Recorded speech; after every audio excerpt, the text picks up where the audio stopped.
Varvara Matveyevna and Yuri Andreevich celebrated their pearl wedding. They returned from the restaurant slightly excited and a little tired. Varvara put the bouquets of flowers in vases, sat down in an armchair and said, "Everything went just fine. I think everyone enjoyed it. I'm good for you. I found a good restaurant, and our hostess was the best in town. Honey, admit that you're lucky to have a wife. You really are a wonderful wife, one might even say impeccable. Okay, I didn't want to start this conversation today, but there's no point in dragging it out. I met another woman. I'm leaving you. We have grown children, even grandchildren," my husband answered. "What a joke you are. Tell me you were joking." Varvara looked at him with bewilderment. "No, I am not joking. I'm going right now. She's waiting for me. I'll get my things later," and Yuri went out. Varvara got up and went to the window. There he was standing by the road. A car pulled up. He got into the car and drove away. She, of course, felt that their relationship had changed. She had to be a real fool not to see the obvious facts. The facts were classic. They were about the same for all unfaithful men. Delays at work, unexpected fishing trips, disappearances under plausible pretext on weekends.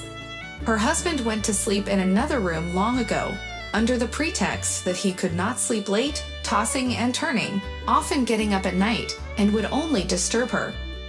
Varvara was not a fool, but she was not clever either. She drove away bad thoughts, convinced herself that her husband, after all these years of happy marriage, could not cheat on her, period. Varvara considered herself an ideal wife. She married Yuri immediately after the institute. She was always very positive, decent, beautiful, slender, and economical. She held a good position. She was appreciated at work.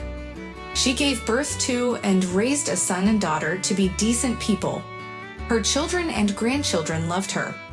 She contributed greatly to Yuri's career advancement. He grew from an ordinary engineer to deputy director of the plant. It was his wife who provided him with a reliable rear and an exemplary comfort at home. Her husband's friends openly invite him and set her as an example to their spouses. The next day, Yuri came to get his things. Varvara did not sleep a wink at night, but met her husband, as always with impeccable hair and in a beautiful dress. She never went home unclothed. "Will you tell me what happened? Who are you leaving me for? What's wrong with me? And why now, after our pearl wedding?"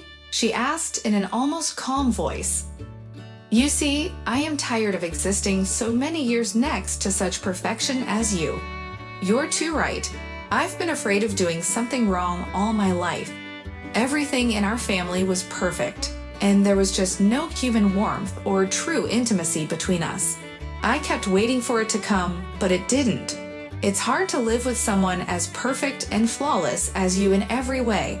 I'm sorry, I can't do this anymore." "Why now?" "I wanted to before, but you gave everyone 6 months' notice of our anniversary. I didn't want to mess up your schedule. You had the menu and the guest list all planned out in advance. Who am I leaving? She's just a nice woman. She drinks beer with me on my fishing trip. She can tell a juicy joke and laugh her ass off. She's very sincere and direct, and I love her. She's not young. She's 35 years old. Younger than me, of course, but that's a good thing. I feel young next to her too," my husband answered. Later, intelligence brought to Varvara that Yuri 2 years ago bought and furnished his mistress an apartment, gave her a car, puts clothes on, takes her on vacation. They parted quietly and peacefully without scandal. It had been almost a year since their divorce. The children did not understand their father and stopped communicating with him. Varvara suffers resentment and humiliation. She still couldn't understand why, after all these years of marriage, her husband left her. He could have walked around on the side and kept the family together. She would have pretended nothing was going on, and her perfect family would have lived as usual.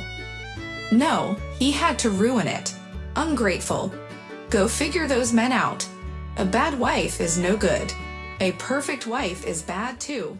Subscribe to our channel not to miss new interesting life stories. Give us your likes, write your opinion in the comments.